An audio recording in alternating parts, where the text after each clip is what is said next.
Ayan, magluluto tayo ng pusit, sotong sa Chinese. Ayan na nga, nagisa na ako ng mga ingredient niya, tulad ng, ayan, and then gisa-gisa natin, tapos ilagay natin yung black niya, yung ink niya.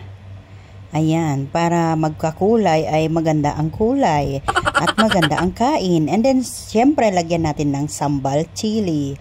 Ayan, at syempre yung tubig para maluto, diba? Ayan na nga siya.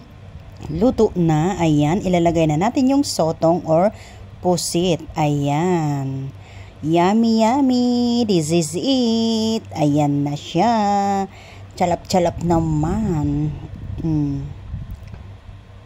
Ayan, ihain na natin. Ilagay na natin dito sa plato kasi nakakain na tayo. Ayan, halina kayo. Samahan nyo ako na kumain. Ayan, tapos na siya. O diba, tingin pa lang yummy na. Saan na kayo? Dito na kayo. Halina Sana kayo. all. Thank you for watching. Bye-bye.